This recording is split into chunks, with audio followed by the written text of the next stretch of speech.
नमस्कार विद्यार्थी, कैसे हैं आप लोग। उम्मीद करता हूं कि अच्छे होंगे। आज हम जो लेकर आए हैं वो है वास्तविक संख्या।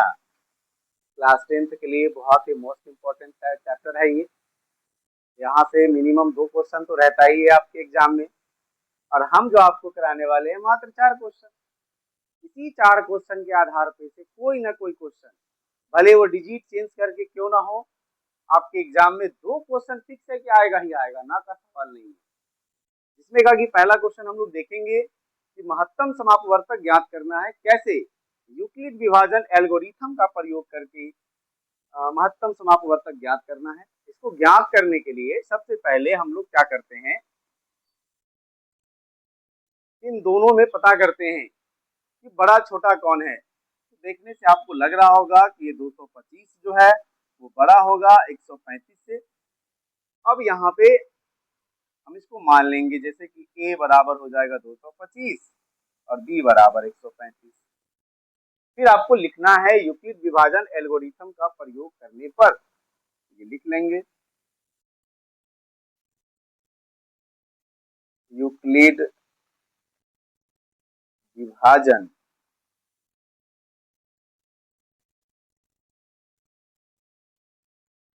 एल्गोरिथम का प्रयोग करने पर। यूक्लिड विभाजन होता क्या है, a बराबर bq प्लस r, जहां आपके पास a का वैल्यू है 225, b कितना है 135। अब ये q कहां से आएगा और r कहां से आएगा। इसके लिए सबसे पहले आपको भाग विधि से महत्तम समापवर्तक ज्ञात करने आना चाहिए, जो कि एक आसान विधि। वैसे आप यहाँ से भी बिना भाग किए भी बना सकते हैं, लेकिन बिना भाग किए आपको परेशानी हो सकती है, गलती होने की संभावना हो सकती है।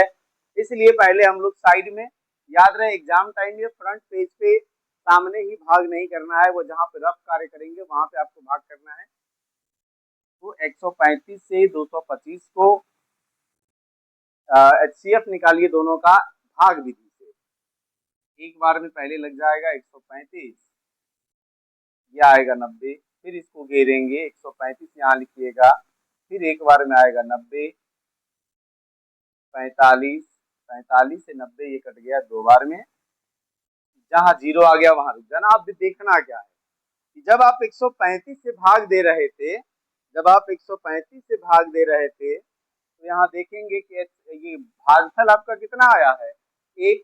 तो जो Q होता है वो है भागफल, और प्लस जो शेषफल आपके पास आया होगा वो है 90। उसी 90 को यहाँ पर जोड़ देना है। अब आपका ये 225 का काम खत्म हो गया। अब आप 135 जिससे कि भाग दे रहे थे, अब वो आपका हो गया भाज्य न कि भाजक। अब आपका भाजक क्या हो गया 90। फिर आप जब 90 से देखेंगे, फिर एक बार में लगा और शेषफल आया 45, तो वो एक यहाँ लिखना है, और जो शेषफल है आपका 45 उसको यहाँ लिखना है। फिर अभी भी अब 135 का काम हो गया खत्म। अब 90 को यहाँ लिखना है, 45 ये आपका लास्ट है। 45 से देखेंगे तो यहाँ पे 2 बार में कट गया है और शेषफल आ गया 0। क्वेश्चन आपका बन के तैयार हो गया।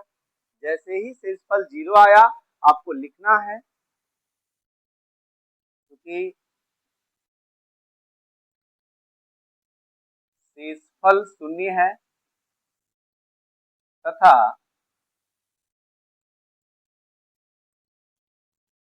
इस समय भाजक, अब देखिए जिस समय 0 आया है शेषफल, उस समय आपका भाजक कितना है 45। भाजक कितना है 45, तथा इस समय भाजक 45 है। इसीलिए 135 और 225 का HCF 45 होगा। आप इतना लिख देंगे, आपका 2 नंबर जो है पक्का हो जाएगा, कोई नहीं काट सकता। आपको याद रहे, इसको जो बनाना है ये रफ में बनाना है, यहाँ फ्रंट पेज पे नहीं बनाना है, ध्यान रखना है। अब हम लोग अगला क्वेश्चन देखेंगे। एक टाइप का क्वेश्चन ये हो गया आपका, ये कंफर्म है हर बार 2000 लगभग 18-19 से देखा जाए तो हर बार ये क्वेश्चन एग्जाम में आता है। भले इस डिजिट को चेंज कर देगा, बनाने का प्रोसेस यही होगा, ध्यान रखना इस क्वेश्चन को। अगला क्वेश्चन हम लोग देखेंगे। अब ये जो क्वेश्चन है ये एलसीएम एचसीएफ से रिलेटेड एक फॉर्मूला है जिसको कि आप लोग जानते होंगे कि एलसीएम गुना एचसीएफ बराबर पहली संख्या गुने दूसरी संख्या है, यानी कि दोनों संख्याओं का गुणनफल और उसी के एलसीएम और एचसीएफ का गुणनफल जो होता है वो बराबर होता है। उसी के आधार पर ये क्वेश्चन है। जब आप कैसे क्वेश्चन को बनाने जाएं तो पहले दिया गया है, क्या क्या दिया गया है, तो पहली संख्या। अब आप लोग देखते रहे पहली संख्या कितना है 306, दूसरी संख्या ये कितना है 657, और साथ साथ दे रखा है एचसीएफ बराबर कितना 9। तो आप लोग भी लिख लें एचसीएफ बराबर 9। आपको निकालना क्या है एलसीएम, एलसीएम आपको फाइंड आउट करना है। तो इसके लिए आपको एक फॉर्मूला पता होगा, वहां लिखेंगे हम लोग, हम जानते हैं,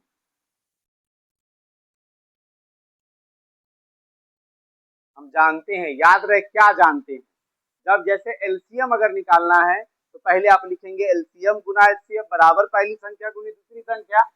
अगर दोनों संख्या में से कोई एक संख्या दिया रहता और संख्या निकालना होता तो हम लिखते पहली संख्या गुनी दूसरी संख्या बराबर एलसीएम गुना एचसीएफ, ताकि लिखने में आसान हो जाए।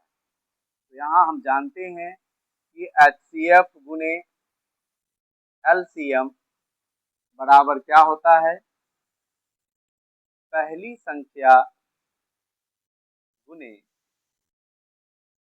दूसरी संख्या। अब यहाँ आप देखेंगे एचसीएफ दे रखा है, एचसीएफ के सामने एचसीएफ, एलसीएम पता नहीं है, वही निकालना है। पहली संख्या है 306 और दूसरी संख्या है 657। अब यहाँ से आपको निकालना है एलसीएम। ये क्या होगा 306 गुनी 657, बट्टे में है जो गुना में है वो कहाँ आ जाएगा, भाग में आ जाएगा, और ये 9। अब देखिए 9 से दोनों में दोनों का दोनों कटेगा, किसी को भी काटेंगे और डायरेक्ट गुना कर लेंगे। अब 9 से आप इसको काट लीजिए, कितना बार में कट जाएगा, 9 सत्ते 63 हो जाएगा और 9 तिया 27, यानी कि 306 गुना 73। आप लोग यहाँ पे गुना कर लेंगे और यही आपका क्या आ जाएगा, एलसीएम आ जाएगा, जो कि आपका आंसर होगा। तो इस तरीके का ये दो क्वेश्चन है जो दोनों में दोनों आने का संभावना है। अब वो आना ना आना वो बात की बात है। आप लोगों को जो 4 क्वेश्चन बताया जाएगा बस इसी 4 क्वेश्चन का आपको रिवीजन करना है और इसी 4 से ये फर्स्ट चैप्टर आपका कंप्लीट हो जाएगा, जो कि वास्तविक संख्या है। कोई ना कोई 2 क्वेश्चन कंफर्म है आपके एग्जाम में आएगा ही आएगा। क्वेश्चन नंबर 3 देखते हैं क्या कह रहा है। अभाज्य गुणनखंड विधि द्वारा निम्नलिखित संख्याओं का एचसीएफ और एलसीएम ज्ञात कीजिए। संख्या क्या क्या दिया है, 12, 15 और 21। ये मेरे ख्याल से आपके एनसीईआरटी का क्वेश्चन है। इसका भी जब हल करेंगे तो सबसे पहले 12 का, 15 और 21, इन तीनों का हम लोग अभाज्य गुणनखंड निकालेंगे। आप निकाल लेंगे रफ में, 2 गुना 2 और गुना 3 हो जाएगा, ये 3 गुना 5 हो जाएगा और ये 3 गुनी 7 हो जाएगा। इसको हम क्या लिख सकते हैं, 2 का पावर 2 गुने 3, क्योंकि 2 2 बार है इसीलिए 2 का पावर 2। अब जब हम एचसीएफ निकालते हैं, एचसीएफ किसका किसका निकलेगा, 12, 15 और 21 का। एचसीएफ में हमेशा सबसे पहले तो ये आपको देखना पड़ेगा कि वो संख्या जिसको भी हम एचसीएफ लेंगे वो तीनों में होनी चाहिए। जैसे अगर हम 2 को एचसीएफ ले तो क्या 2 है कि तीनों में है, तो नहीं है। 3 देखते हैं, 3 यहाँ भी है, 3 यहाँ भी है और 3 यहाँ भी है, तो एक 3 तो हम ले ही सकते हैं। और उसके अलावा 5, 7 सब सिंगल सिंगल है, तो ये नहीं होगा एचसीएफ में, आपका एचसीएफ यही हो जाएगा। और इसके बाद जब हम एलसीएम निकालेंगे, एलसीएम भी वही 12, 15 और 21 का। एलसीएम बराबर क्या होगा, एलसीएम सबसे पहले आप क्या करेंगे, बड़ा आसान निकालना है कि जितना भी नंबर आया हुआ है उस सबको लिख लीजिए। जैसे 2 आया है, 3 है, 5 है और 7 है, लिख लिए। अब सबका एलसीएम में हम लोग हमेशा बड़ा पावर लेते हैं और एचसीएफ में छोटा पावर। बस ध्यान ये भी रखना होता है HCF में कि वो तीन, अगर तीन संख्या है तो तीनों में होना चाहिए, दो संख्या है तो दोनों में होना चाहिए। बट एलसीएम में ये सब देखने की जरूरत नहीं है। एलसीएम में आपको बस देखना है कि बेस में क्या क्या है, तो 2 था, 3 है, 5 है, 7 है, ले लिए। अब सबका जो बड़ा बड़ा पावर होगा उसको लेना है। तो 2 का पावर 2 है, 3 का पावर 1 है, 5 का पावर 1 है, 7 का पावर 1 है, और कुछ देने की जरूरत नहीं है। तो 2 का पावर 2 कितना हुआ, 4, 3 गुने 5 गुने 7, अब 4 तिया 12, 25 60, और 60 36 420, ये आपका क्या हो जाएगा, आंसर हो जाएगा। और एक आंसर तो ये पहले से, तो ये तीसरा क्वेश्चन हो गया। और इसका एक क्वेश्चन मात्र और बचा हुआ है जिसको कि हम लोग देखेंगे, और ये चैप्टर क्या हो जाएगा, खत्म हो जाएगा अनुमानता एकदम। बस इसी 4 क्वेश्चन को आपको क्या करना है, रिवीजन करते रहना है। निम्नलिखित रेकरिंग टाइपिंग मिस्टेक है, आवर्ती दशमलव संख्या को साधारण भिन्न में बदलना है। संख्या क्या दिया गया है,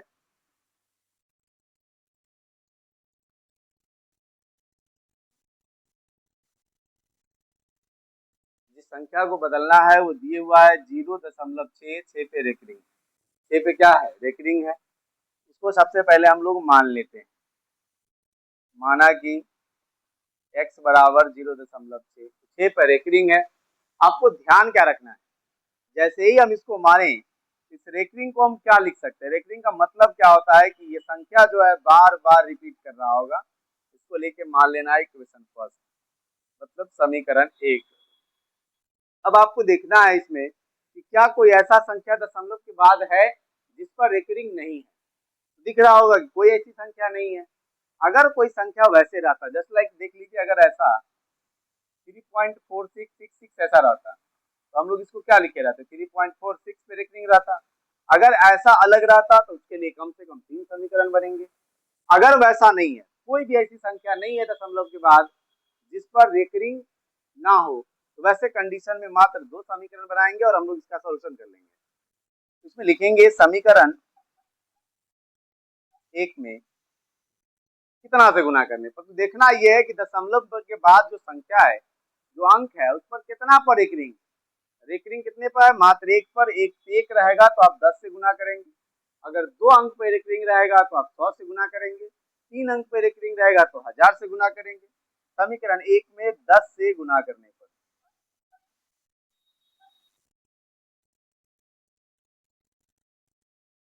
अब समीकरण 1 में जैसे ही 10 से गुना करेंगे तो दोनों पक्ष में गुना करना है, 10 x में करेंगे तो हो जाएगा 10x। और यहाँ पे ध्यान दीजिए कैसे हम लोग बनाएंगे इसको। अगर जैसे 3.6 रहता, 4 है, अगर इसमें हम 10 से गुना करते तो दशमलव कहाँ जाता, देखते हैं हम लोग। दशमलव 6 के बाद 2 अंक के बाद दशमलव, 1 अंक 2 अंक, यहाँ पे दशमलव आ जाएगा। मतलब अगर हम 10 से गुना कर रहे हैं तो दशमलव कितने अंक आगे जा रहा है, 1 अंक आगे जा रहा है। इस बात को ध्यान रखना है। तो यहाँ क्या हो जाएगा, 6.6666, और ये आपका हो जाएगा समीकरण 2। समीकरण क्या आ गया, 2। अब क्या करना है, समीकरण 2 में से समीकरण 1 को घटा लेना है। लिखेंगे समीकरण 2 में से समीकरण 1 को घटाने पर, समीकरण 2 को ऊपर लिखिए, 10x बराबर 6.6666, और समीकरण 1 क्या है, x बराबर, हमेशा याद रखिए दशमलव के सामने दशमलव दीजिएगा, 0.6666 है, और करना क्या है, इसको घटाना है। क्या करना है, घटाना है। तो यहाँ लिख लेंगे नीचे घटाने पर, और आप जानते होंगे कि घटाने पर साइन क्या होता है, बदलता है। 10x में से 1x गया तो कितना बचा, 9x, और दशमलव के सामने, दशमलव के बाद जो है दोनों अंक क्या है, बराबर है, ऊपर नीचे, तो 0 आ जाएगा, और दशमलव से पहले 6 में से 0 गया, 6 बचा। यहाँ x बराबर 6, और ये गुना में है, आ जाएगा भाग। अब आप इसको काट भी सकते हैं, 3 दूनी 6, 3 तिया 9, x का मान आपका आंसर आया 2/3, यही आपका आंसर हो गया। तो आज के लिए इतना ही। ये 4 क्वेश्चन मोस्ट इंपॉर्टेंट आपके लिए, आपके एग्जाम के लिए फिक्स है। इस 4 क्वेश्चन में से कोई सा भी 2 क्वेश्चन आपके एग्जाम में कमजोर से कमजोर विद्यार्थी के लिए भी ये क्लास था। आप मात्र इस 4 क्वेश्चन का तैयारी करें और इसी 4 क्वेश्चन से आपके कोई भी 2 क्वेश्चन 110% है कि एक एग्जाम में आना ही आना है। धन्यवाद।